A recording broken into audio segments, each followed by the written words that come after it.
The man who told me this story worked 3 winters at the Iron Fen. He's in his 60s now. One bad eye, knuckles like root gristle, the orange ore stain that never fully left the skin below his knees. He told me he saw Grimkel Orson stand at the smelting pit with a failed bloom in his tongs 16 hours before the Jarl's inspection, and do nothing. Just stand there. But it's large. He never told Jarl Kettleman what really happened that night. He said the Jarl got his axes and didn't need to know the rest. That's where the story ends, but it begins in the cold water of the Iron Fen in the autumn of 870, when Grimkel Orson was knee-deep in a peat bog, teaching his ore pullers how to find iron. Bog iron. It's always been there in ground like this, formed over centuries as groundwater leaches iron out of the peat, depositing it as nodules of iron oxide at the clay interface beneath. You walked the channels at low water. You carried a probing rod, a length of round iron sharpened at one end, and you pushed it into the mud every 2 paces. When the tip hit a nodule, you felt it through your palms, denser than clay, slightly hollow sounding when you worked it with the rod. Then you dug, with your hands mostly. The nodules came up brown, black, and heavy, the color of old blood, the weight of good promises. Keep the temperature steady, the moisture must be drawn out slowly. Yes, Grimkel. 3 hours. You can tell by the color change. He said things like this constantly. Not to correct. He expected them to know by now. The bog crew knew. Grimkel spoke, you nodded, you did it the way he said. 3 years of working under him had taught them that the method produced results, and the method was not negotiable.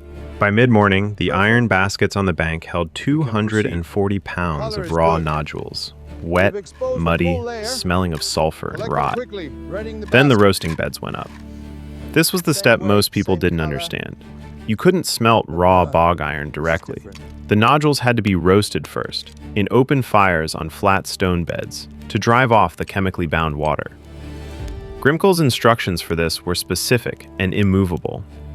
First, a layer of coarse charcoal on the stone. Not fine charcoal, never fine charcoal, because it choked the airflow. Then the ore nodules in a single layer, no more than 2 deep. Then a second charcoal layer over the top. The whole bed burned for 3 hours at a steady, medium heat, not hot enough to begin sintering, not cool enough to leave the reduction incomplete.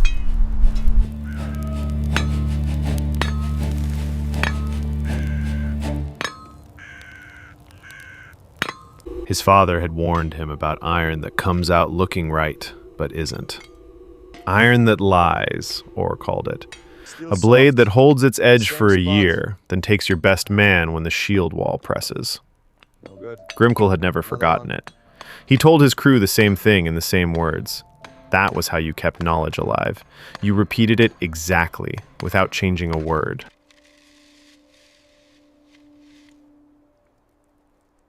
Old Toki, the oldest ore pooler in the crew, found something odd that day in the drainage channel at the fen's east edge. A cluster of nodules, same weight and color as the others, but when he cracked one open against his probing rod, the break face was different, greasy looking, darker than it should have been. He turned it over twice in his good eye, then put both halves in his pouch instead of the basket. He couldn't explain what he was looking at, and he didn't like putting things he couldn't explain into the production flow. That grease.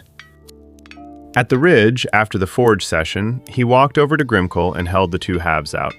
Grimkel took them. He looked at the break face for a long time, turned them over twice, pressed his thumb against the darker patch. Not yet. The earth holds secrets. He couldn't explain it either. Closely, Grimkel. Drain channel ore, he said, contaminated by the waterlogging. Keep it out of the production ore. Yes, Foreman. Grimkel walked back to the forge. Old Toki put the pieces back in his pouch, because the explanation still mattered, even if he didn't know why yet. The afternoon light was going gray-red over the fen. In the cooling rack outside the forge hall, 16 completed axe blanks hung in the autumn wind. Iron that Grimkel had certified. Iron that would become Dane axes for the Jarl's warriors. Iron that, in the morning, a young smith would try to weld at the pole. And that would tell a very different story than Grimkel was telling. The forge at Ulf's Reach worked in 3 phases. Bloom working. Raw, spongy iron beaten under heavy hammers to consolidate the metal. Axe blank forging. The bar drawn out, folded at the bit, shaped into the rough geometry of a Dane axe head. Then, the forge welding. The critical stage, where the pole, socket, and bit were all joined into a single piece. The iron brought to near white heat and beaten with controlled, precise blows until the surfaces bonded as one. Forge welding was where bad iron showed itself. Every flaw hidden in the metal, every slag inclusion, every pocket of cold iron, every weakness left by wrong roasting became visible under the forge weld hammer. A properly prepared bloom bonded clean, surfaces fusing without a line, the iron dense and continuous. A bloom with slag inclusions would fold the slag into the joint, producing a weld that looked good from the outside and held a hairline fracture inside. Brander Stigson had been at the forge welding station for 5 days. He was the best hammer hand at Ulf's Reach. The forge master had put him there because the weld demanded the highest skill. But for 3 of those 5 days, he'd been watching something he didn't like. The welds were taking an extra heat. 1 heat at forge weld temperature should be enough. Brander was taking 2. The first pass produced a partial bond that looked right from the outside, but when he probed the joint with a sharpened drift tool, he could feel the give. Surfaces that hadn't fully fused. You called for me, Ulf? He hadn't said anything yet. I see the results. You needed evidence before you challenged the ore foreman. You needed something you could point to. On the 6th morning, the evidence arrived. A large format Dane axe, pole nearly 4 inches wide. Brander brought it to forge weld temperature. Watched the color rise from cherry red to orange to near white. That's where it lies. He pulled it at the right moment, pressed the pole to the socket junction, and struck. The first blow landed clean. The second produced a sound that was wrong, a hollow resonance under the ring of iron, like knocking on a wall and finding the wrong cavity on the other side. On the 3rd blow, the blank cracked through the pole. A cracked one. All the evidence I need to present with more A full force. fracture, 6 inches long, running diagonal through the pole face. The kind of crack that meant slag inclusions running along the grain, iron that had never fully consolidated, waiting for exactly this stress. Every man in the forge hall heard it. The hammering at the other stations slowed, that involuntary response of craftsmen who have heard the wrong sound. Eyes moved toward Brander's station without heads following. Nobody spoke. Steady medium heat, the single layer ore bed, the coarse charcoal. 3 hours, single layer, coarse charcoal. Forge master Ulf Torvardsson came over.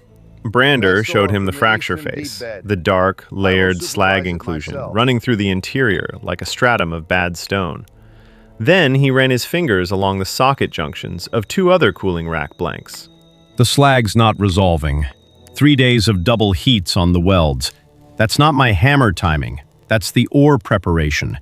The roasting isn't driving the water out completely, or the temperature is wrong, or both.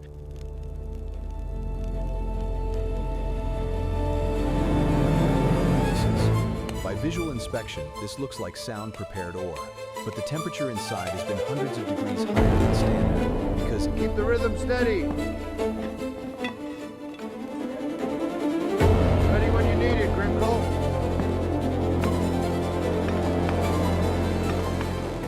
There it was. The Forge Master's Calculus, performed in 2 sentences. Brander went back to his station. He set the compromised blanks aside to examine by lamp that evening. He was building a case. Coarse charcoal. Single layer. What he didn't know was that 3 Grimkel hours. Orson had walked into the forge hall 20 minutes earlier, stood at the door for a moment, and left. He'd heard Ulf's 2 sentences from 12 feet away, with his back to both of them. Grimkel went back to the ore pit. He stood there thinking, not about whether Brander was right. He didn't go there. No. He went instead to the place he always wrong. went. His father's voice, He was sure. reciting the roasting sequence. Failed. 3 hours at steady medium heat. single-layer ore bed, coarse charcoal top and bottom. His father's iron had never cracked at a forge weld, not once. Coarse charcoal, single layer, 3 hours. He ordered a second bloom run that afternoon, supervised it, personally, said nothing to his crew except standard instructions. The bloom came out at the 4th hour, and he examined it with more care than he'd examined anything in years. It looked fine to him. He certified it and sent it to the forge. 3 hours later, Brander set the reject aside without saying a word. The 6th axe blank that week to crack at the pole. And the Jarl's inspection was 14 days away. The confrontation came at dusk. Brander walked down from the ridge alone, carrying the first cracked blank, the one with the 6-inch diagonal break through the pole. He set it on the flat stone beside the smelting pit without ceremony. That's not a forge welding error. Not a forge welding error. This is Jutland. That is Jutland, Grimco. The English oak charcoal burns hotter than the birch and pine mix you were using back home. Your 3-hour roast is running hundreds of degrees higher. Yoni Owe, you're a journeyman. You're a journeyman. 3 years at the hammer. The silence between them was not empty. Two capable men, both of them right about something. One of them about to find out where the certainty ended.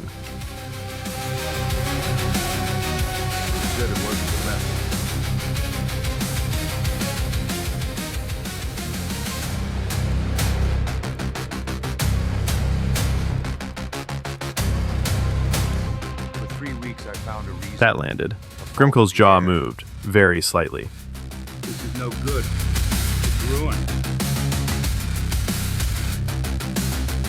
And what are we to do now? I'll run another blue. Tonight. Best ore from the eastern deep bed. I'll supervise it myself.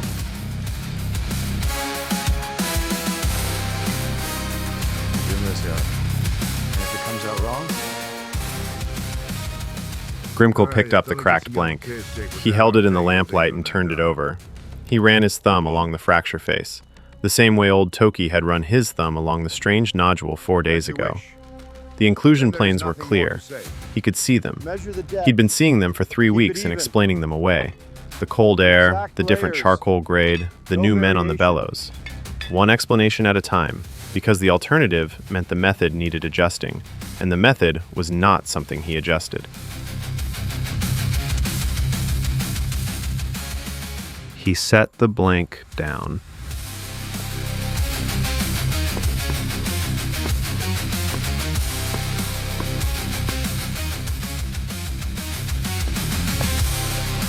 Dave showed me a piece like this once, 3 years ago, in Rutland. He said the ore from the drainage channels needed a... Sigrid. Have you seen Leif? Don't. Brander nodded and walked back up the ridge. There was nothing more to say. Grimkel worked alone at the pit. He selected the ore himself. He built the roasting bed exactly as his father had taught him. Layer depths measured with the ash measuring stick his father had notched for him when he was 17. The same stick, the same notches. 3 hours at steady medium heat. He watched the fire every minute of it. 6 hours into the smelting run, Sigrid Halldórsdóttir appeared at the edge of the firelight. She was Grimkel's dead son's wife, the widow who'd come with the settler wave, now working the ore washing racks. She set a clay cup of ale on the flat stone without comment, then reached into her overdress and produced the 2 halves of old Toki's strange nodule. She'd taken them from his pouch 2 days ago, because she couldn't stop thinking about them either. For the first time in 3 years, he let himself be wrong. This is the moment.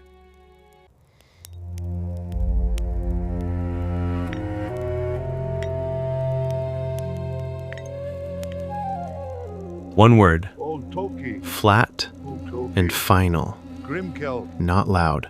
I've been waiting. She understood what it meant. not stop Got my talking. summons. Stop saying his name. Stop making him present in a place where Grimkel couldn't afford to have him. The bloom Sigrid is set the two cold. nodule halves on the flat stone beside the ale cup and walked back up the ridge without another word. The English oak The bloom jar. came out at the 10th How hour. much hotter does It was burn than wrong. the Jutland makes? Not catastrophically, but the fracture face showed the same greasiness, the same dark, layered slag inclusions, the same problem that had been in every bloom for 3 weeks. I've been running He had done tests with the everything Jutland exactly birch right, pine. and it was wrong. He set the bloom in the cradle. He picked up the ale cup and drank. He looked at the two nodule halves Sigurd had left. He thought about Leif at 17, the boy's habit of working ore between his fingers before the roasting bed, his questions that never stopped. He'd told the boy, ask fewer questions and watch more. Follow the method. Time has run short. The boy had followed the method Proceed with the new until method, he Father. didn't. And Grimkel hadn't known until this moment that Leif had already started to see what Brander was seeing. 12 hours until the Jarl's inspection. 6 compromised blanks in the forge hall. 1 failed bloom in the pit cradle. Grimkel alone in the dark, and his father's instructions had done everything they were supposed to do, and produced wrong iron. He picked up the 2 pieces of the nodule. He sat down on the flat stone, and for the first time in 3 years, he let himself be wrong. He sent for Brander at midnight. No preamble. Yes. Old Toki carried the message up to the That's a forge clean hall. break. Brander came, found Grimkel at the pit cradle with the failed bloom and the measuring stick and the 2 nodule halves. He looked at all of it, said nothing, waited. Socket clear. Move to the next. Verified. How's the heat? Brander blinked once at the directness of it. Then he sat down on the pit edge, and they talked about wood. Clean. Birch and pine, the Jutland sign of standard, the earlier ran fall. cooler, lower Holds. carbon. English oak charcoal was principal dense and holds. hot and long Good burning. iron. Everyone Not a knew this celebration. in the abstract, Not a relief. but nobody had Just worked the through what it assessment meant for the of a man roasting who bed. knows iron If the and fire knows ran what he's hundreds of holding. degrees hotter than designed, and you held it 3 hours because 3 hours was the method, you were roasting at a temperature that damaged the iron oxide chemistry the bloom needed. The principle his father had taught was intact. Drive the water off without damaging the iron matrix. The numbers needed to change. That was all. Old Toki came down from the hall on his own. He'd been awake anyway. He took the bellows without comment and settled into the even rhythm that meant the furnace was running steady. And he listened. The adjustment was 2 changes. Shorter roasting time, down from 3 hours to 2.5. 3 days. Slower first hour. Let the heat build gradually rather than fast. Same dull red target, reached more patiently. They ran a small test batch first. 2 hours and 20 minutes. Slow build to dull red. Solid. They cracked the test nodules open. That's it. Full charge into the pit at 3 in the morning. Will do. While it ran, Grimkel and Brander walked the cooling rack by lamp, probing every completed blank socket junction. 7 set aside, 9 cleared. All 9 tested at the forge before dawn, reheated to weld temperature, struck with a controlled test blow. Not one cracked. The pit bloom came out with the first light. Dense, dark, I need to fracture understand. face clean as riverstone. Understand what? Good iron. Brander took it straight to the forge. 3 hours before the inspection. 9 sound blanks. 3 fresh from the new bloom. 12 axes. Kettleman had asked for Tell me 20. what Leif said about Grimkel went to the drainage Jarl's hall channel. himself. Leaf said those darker ones needed handling gently. Push them too hard and they give bad iron. The inspection was brief. He remembered. Kettleman walked the line, He had tapped just each stopped socket applying junction with a when the small conditions iron rod. changed. No Pale hollow gray eyes resonance. going sl- He set the last one Method down. was not the legacy. Let the iron be the authority. Outside the hall, Grimkel stood with the wind off the fen in his face. Behind him, the forge was already running. Brander at the bellows station, Old Toki on the ore charge, the hammer rhythm starting up clean and regular. He found Sigurd at the ore washing rack. He didn't apologize. He was not a man who apologized. He stood there a moment, then said,